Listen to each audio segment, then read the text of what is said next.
Hi guys, this is Alfonso from AXM Paper Space Scale Models, and welcome to another video.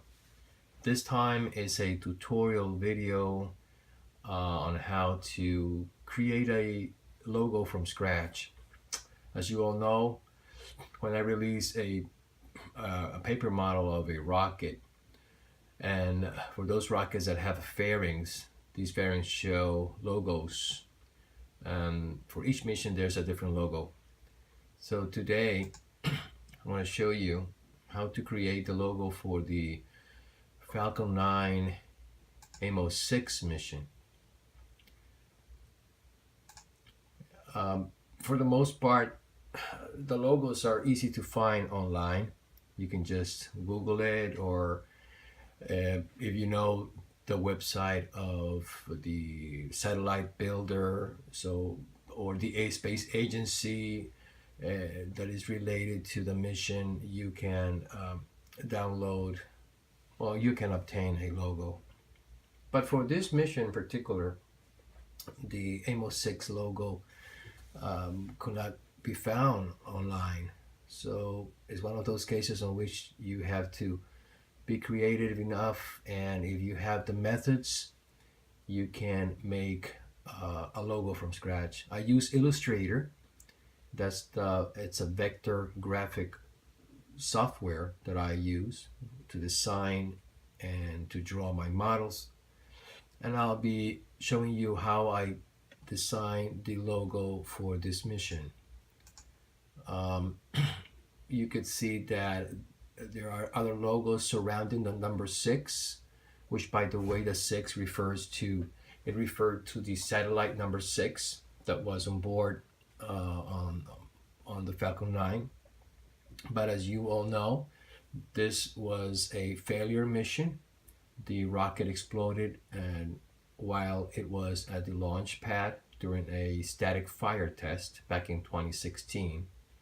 And back then, the static fire involved putting the entire rocket along with the fairing and the payload. After that incident, everything changed, and nowadays the fairing is not part of the rocket while it's sitting on the pad for the static fire test. So let's go back and talk about the logo, how I created it. Before that, I'm going to explain a few concepts while you are combining objects using Illustrator. Now, this is my preferred program that I use. It's not a free program. You have to pay for it. There are other compatible vector programs that you can get for free. And all in all these programs do the same thing. The concepts are the same. So there are 4 concepts. It is pretty straightforward, and you should know what is unite, subtract, intersect, and exclude. I have put the pictures next to these concepts for you to understand what does it mean. I will recreate what means unite. You get 2 objects, and I'll make a copy of the same object. So if I want to merge these, I'll just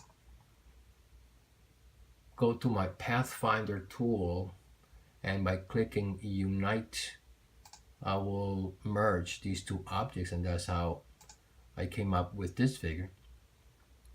So let's go back and do this, and I will show you what means to subtract a part of a compound figure. If I overlap this circle on top of the other one, and I apply the subtract effect, actually it will be cutted. You will see, like in this case, a circle with part of it that has been cut. Let me undo this to show you our next technique, which is intersect. Well, now you can imagine if I overlap an object, I'm going to use my mouse so you can hover and you could see this overlapping area. Well, you are intersecting, and this is what you are going to obtain. So let's apply the intersection tool concept, and there it is. Let's go back to undo and show you our next technique, which is exclude. It will be the opposite of intersection.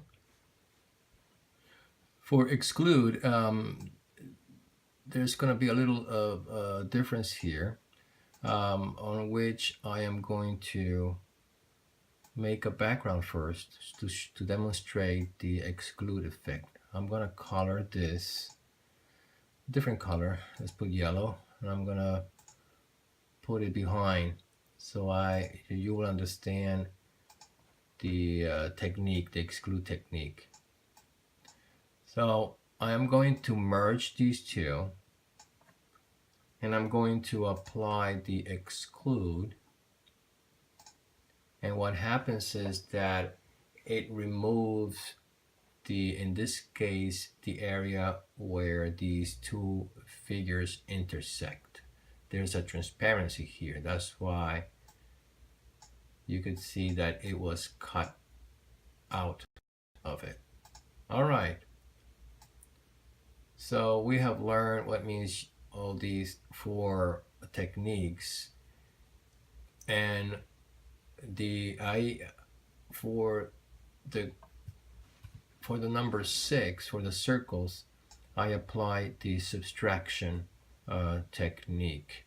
In this case, there are 2 circles here, but this one is actually transparent. If I'm going to create a background with a different color, I'm going to put this behind. Well, there it is. You see, you could see the color right through it, the green color, because the subtraction technique applied to these 2 circles made the second circle, the inner circle, disappeared. That's what how I came up with this number 6.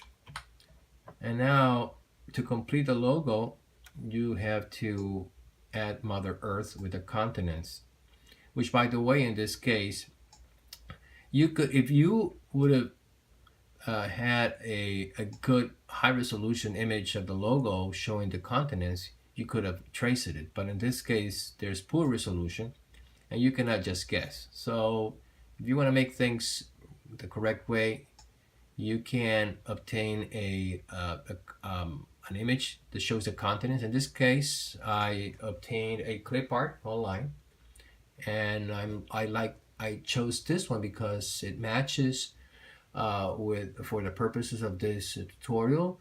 Is very simple, outline in black, and no color. I just needed to trace. So that's what I came up. I traced it, and then I cut off the sections that I don't want to be included in the logo. And then I superimposed this image into the earth.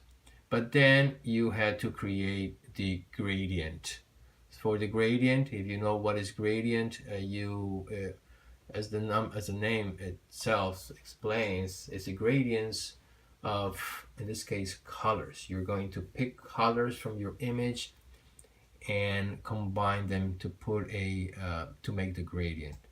I have prepared a circle here with a white color, and I'm gonna start recreating this gradient. You can choose your colors, and in here, because it's so many pixels, you can decide which color you want. In this case, this area is purplish, very dark, No matter where I'm gonna pick, doesn't really matter.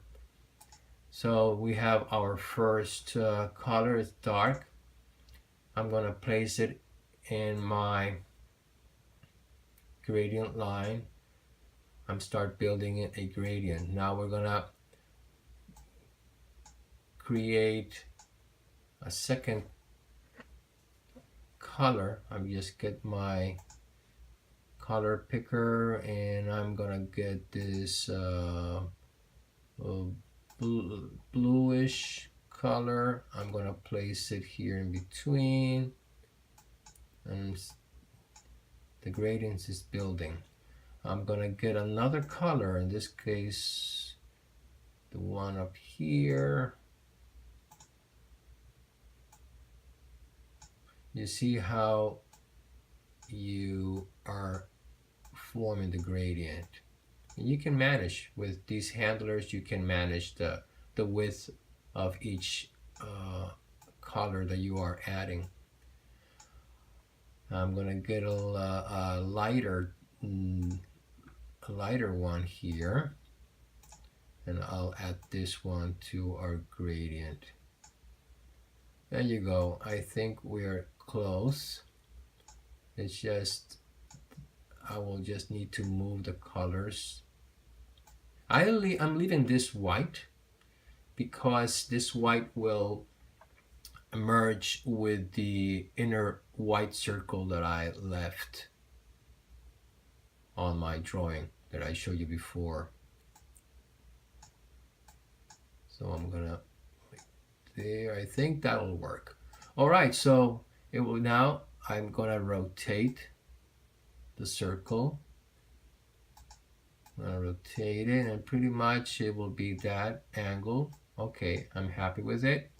So I have the Earth, and this one that I just recreated is pretty much very close to the one that I put online. Okay, so it will just be a matter of adding the continents on top. I'm gonna put it, arrange, bring to front, and there you go. And pretty much now you have an idea how I came up with this this drawing. And then you just put the rest together. Making the arc is very simple. Just tracing it with the pen tool. Trace your arc, and there you go. This is how you can make a logo from using vector graphics. So once that is done, then I go back to my template of my Amos fairing. I'm going to show you. Let's see, would this be Amos fairing?